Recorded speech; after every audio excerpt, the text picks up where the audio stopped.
Les mauvais présages s'accumulent et semblent annoncer que septembre ne sera pas un bon mois pour les actions américaines. De quoi s'agit-il ?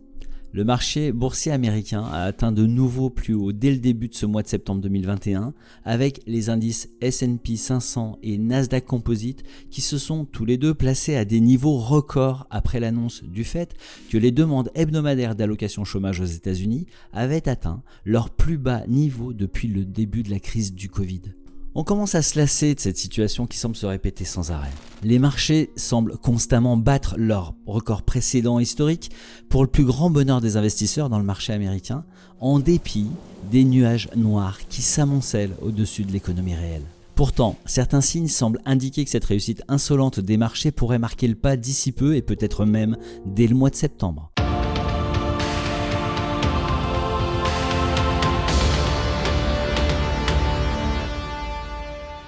Qu'est-ce qui me fait dire ça ?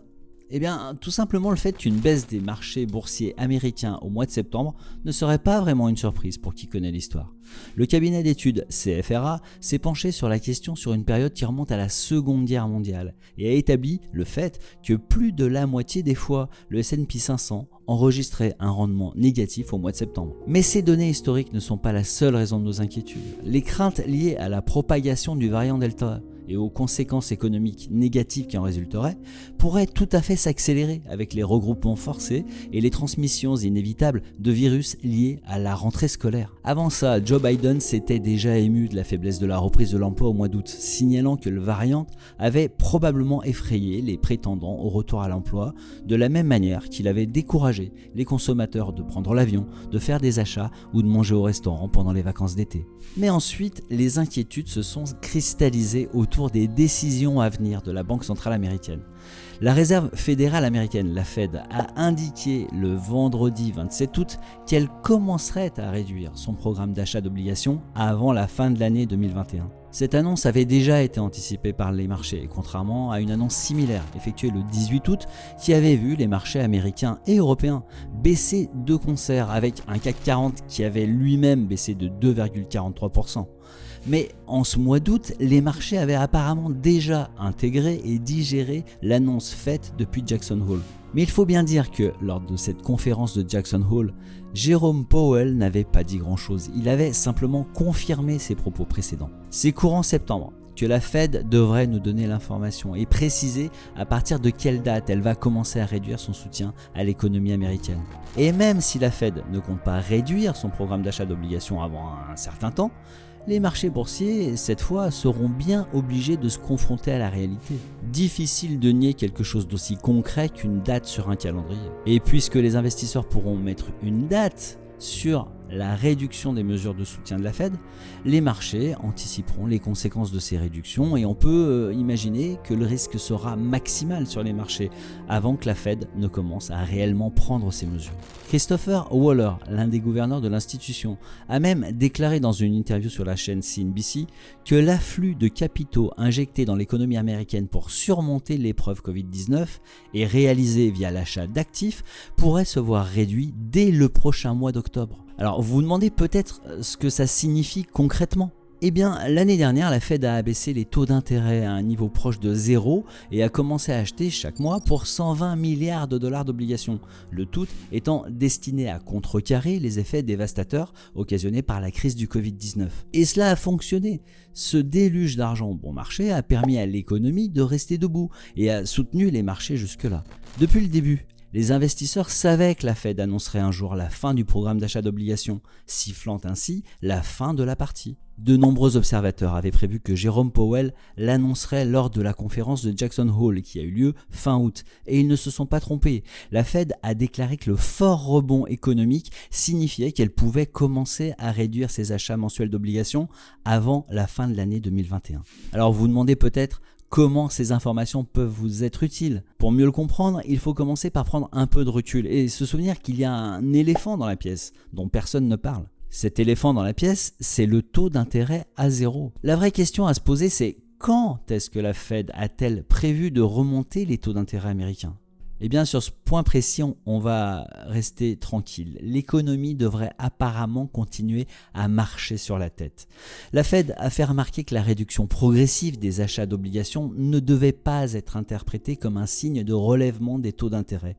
La Fed a clairement signifié qu'elle ne remontera les taux d'intérêt que lorsqu'elle aura la certitude que le marché du travail est suffisamment solide pour se maintenir en dépit des taux d'intérêt plus élevés.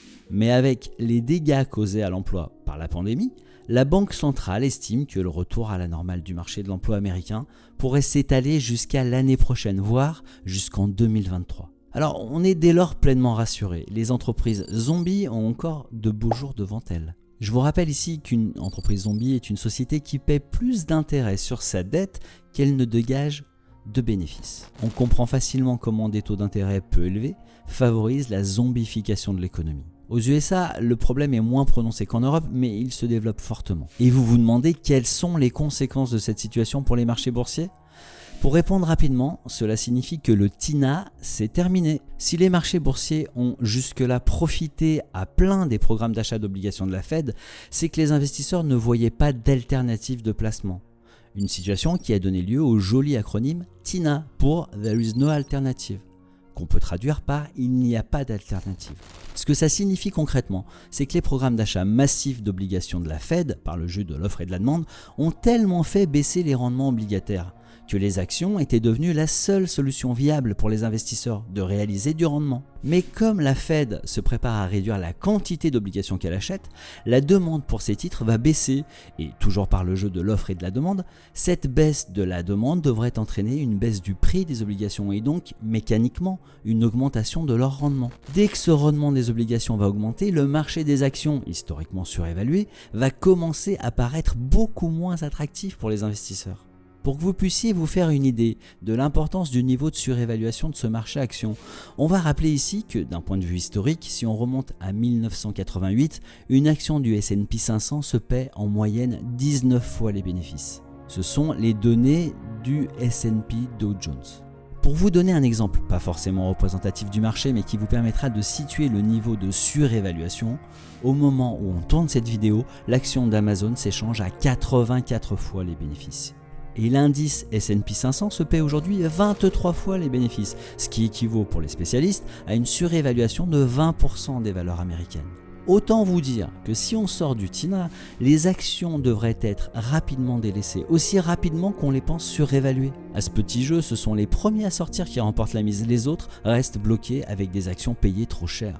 Autant vous dire que le mois de septembre semble cocher toutes les cases pour un risque maximal sur les marchés.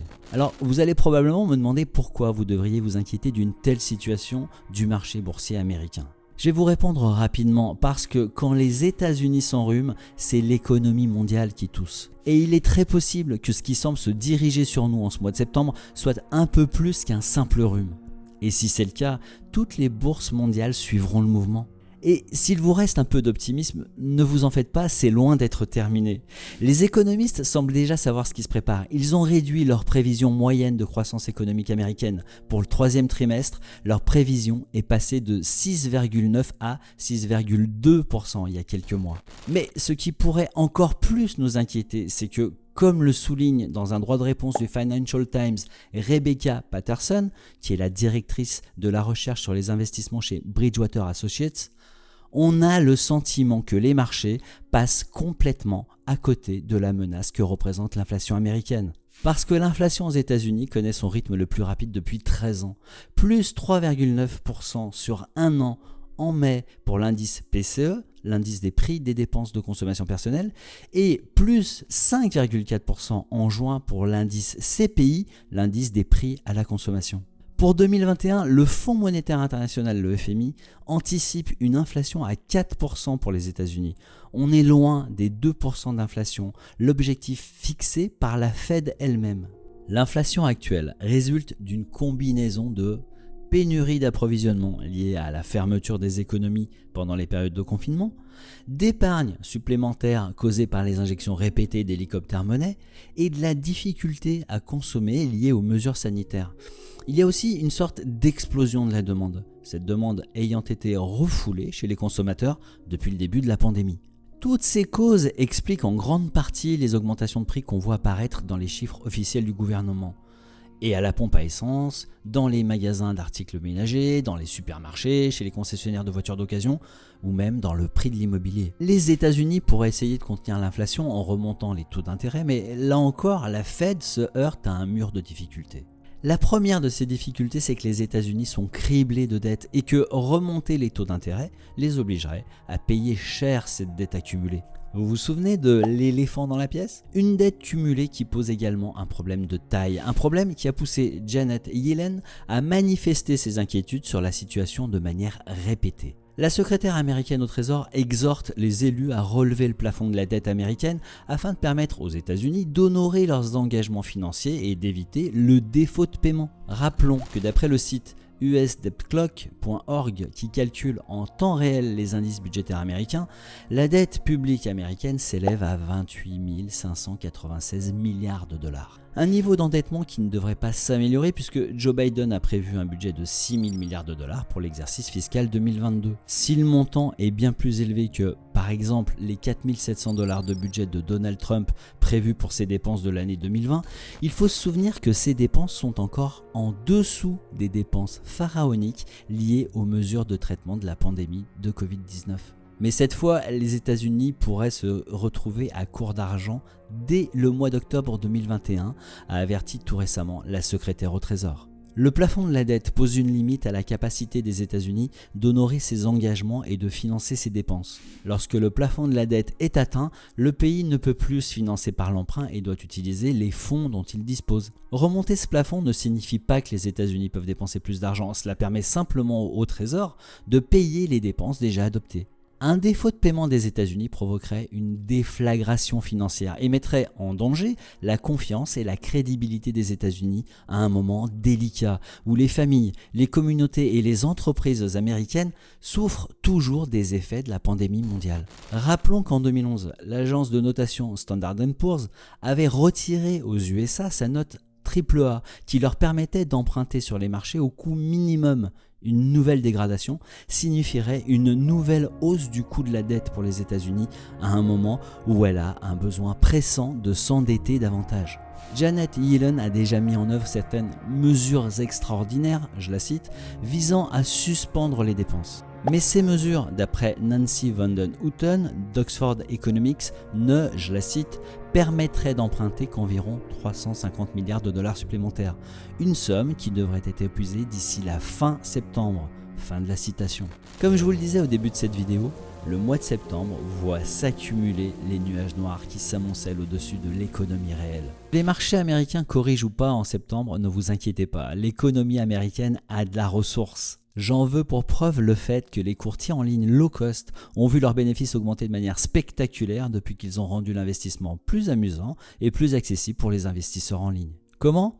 En réduisant massivement la quantité d'informations données aux investisseurs, en rendant cette information plus dynamique, par exemple en introduisant des fonctionnalités comme de dupliquer les mouvements boursiers d'un gros investisseur à succès. Si ces aménagements n'ont certainement pas fait de l'utilisateur moyen de ces plateformes low cost un meilleur investisseur, ils les ont conduits à négocier jusqu'à 40 fois plus d'actions que les clients des plateformes plus traditionnelles, pour le plus grand bénéfice de ces courtiers en ligne low cost. Puisque je vous dis qu'il n'y a pas de quoi s'inquiéter.